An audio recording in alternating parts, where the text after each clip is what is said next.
सुप्रभात। आज मैं पुनः एक वीडियो लेकर आपके सामने उपस्थित हुआ हूं।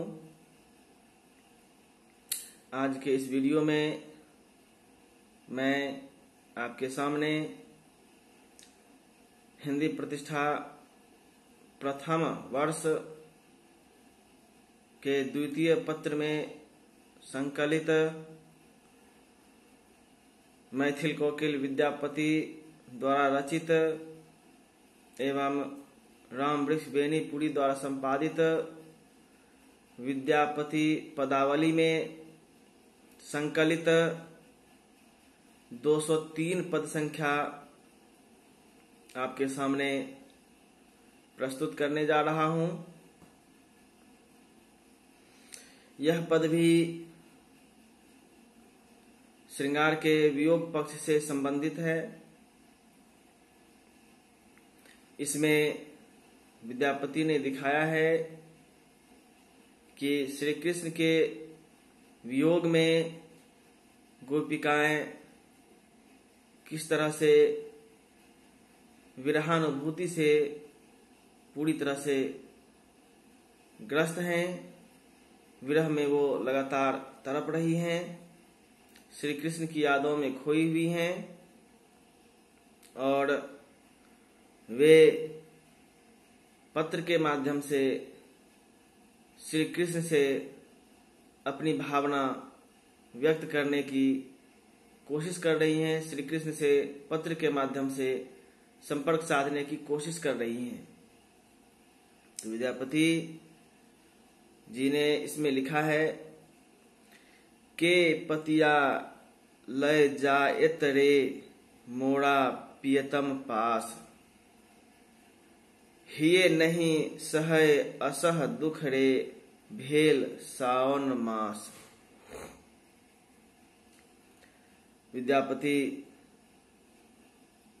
ने गोपिकाओं के माध्यम लिखा है। गोपिकाएं कहती हैं कि के पतिया लय जाएत रे, श्री कृष्ण गोपिकाओं से दूर चले गए हैं, मथुरा चले गए हैं गोकुल को छोड़ के, और कई मास बीतने के बाद जब गोपिकाओं का श्री कृष्ण से संपर्क नहीं हो पाता है, उनसे संवाद नहीं हो पाता है और श्री कृष्ण के वियोग में जब गोपिकाएं तड़पती हैं, विरहाग्नि में जलती हैं, तो अंततः श्री कृष्ण से संपर्क साधने का एक माध्यम ढूंढती हैं। वे पत्र के माध्यम से श्री कृष्ण से संपर्क स्थापित करने की कोशिश करती हैं और वे कहती हैं कि मेरे द्वारा लिखित यह पत्र मेरे प्रियतम के पास, मेरे पिया के पास कौन ले जाएगा। के पतिया लय जायत रे मोड़ा पियतम पास, कौन है वह जो मेरे द्वारा लिखित इस पत्र को मेरे प्रियतम के पास ले जाएगा। ये नहीं सहय असह दुख रे भेल सावन मास, सावन के इस महीने में यह जो विरहावस्था है, यह जो विरह की ताप है, वह अत्यंत बढ़ गई है और इस महीने में जो हमारे हृदय में विरह की पीड़ा है, विरहाग्नि धधक रही है अंदर, उसे मैं सहन करने में सक्षम नहीं हो पा रही हूँ। हे नहीं सहय असह दुख रे भेल सावन मास, सावन महीने की इस सुखद वेला में प्रियतम का वियोग मुझसे झेला नहीं जा रहा। उनके वियोग में मैं अपने आप को असहज महसूस कर रही हूँ और उनके वियोग में मेरा जो हृदय है वह असह्य दुख का, कष्ट का अनुभव कर रहा है। एक सारी भवन पिया बिनु रे मोहि रहलो न जाए, सखी अन कर दुख दारुण रे जग के पति आए। गोपिका कहती हैं कि इस सुखद वातावरण में मैं प्रियतम के बिना अकेले ही इस घर में रह रही हूँ। एक सारी भवन पिया बिनुड़े, प्रियतम के बिना अकेली मैं इस भवन में, इस घर में रह रही हूँ। मोही रह लो न जाए, मुझसे अकेले यहाँ रहा नहीं जाता। हमारे प्रियतम चले गए हैं मुझे छोड़कर, तो उनके अभाव में, उनके वियोग में अकेले इस सुखद वातावरण में, प्रकृति की सुखद बेला में अकेले इस वियोगावस्था में, इस घर में रहना मेरे लिए संभव नहीं हो पा रहा है। सखी अनकर दुख दारुण रे, जग के पति आए। हे सखी, दूसरों का दुख कोई दूसरा आदमी महसूस नहीं कर सकता, दूसरों की पीड़ा को कोई दूसरा आदमी महसूस नहीं कर सकता। मेरे हृदय में जो अत्यंत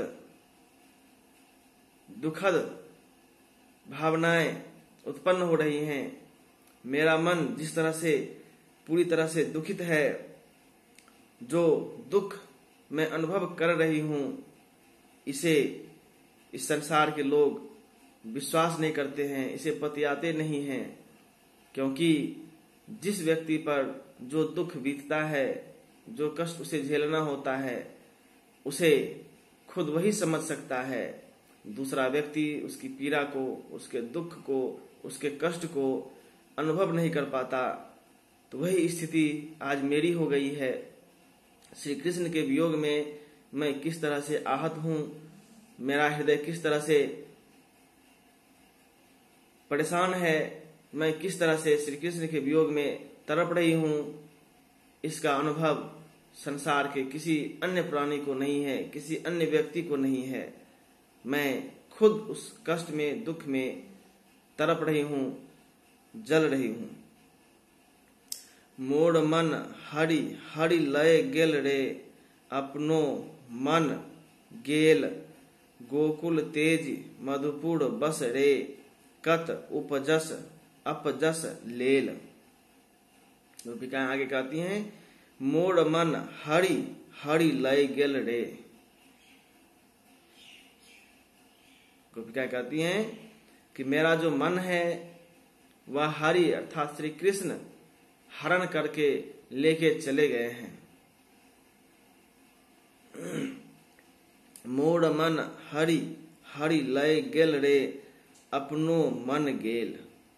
और मेरा मन जो है श्री कृष्ण द्वारा हर लिया गया है। मैं श्री कृष्ण के बहकावे में आ गई और उनके प्रलोभन में पड़कर, उनके इस प्रेम में पड़कर मैं अपने मन को उन्हें समर्पित कर चुकी हूँ। तो मोर मन हरि हरि लय गेल रे, अपनो मन गेल गोकुल तेज मधुपुर बस रे, कत अपजस लेल। वे इस गोकुल को छोड़कर चले गए हैं, मथुरा चले गए हैं। और इस तरह से हम गोपिकाओं को युगावस्था में छोड़कर वे जो चले गए हैं, तो इससे उन्हें अपयश ही मिल रहा है, उन्हें प्रताड़ना ही झेलनी पड़ रही है, उन्हें शिकायत ही झेलना पड़ रहा है। गोकुल तेज मधुपुर बस रे, कत अपजस लेल। विद्यापति कवि गाओल रे, धनि धरु मन आस। अंत में विद्यापति उन विरहिणी गोपिकाओं को विश्वास दिलाते हैं, उन्हें आशा दिलाते हैं, उन्हें ढांढस बंधवाते हुए कहते हैं कि हे धन्य गोपिकाएं, आप अपने मन में धैर्य रखिए, क्योंकि आओत तोड़ मन भावन रे, एही कार्तिक मास।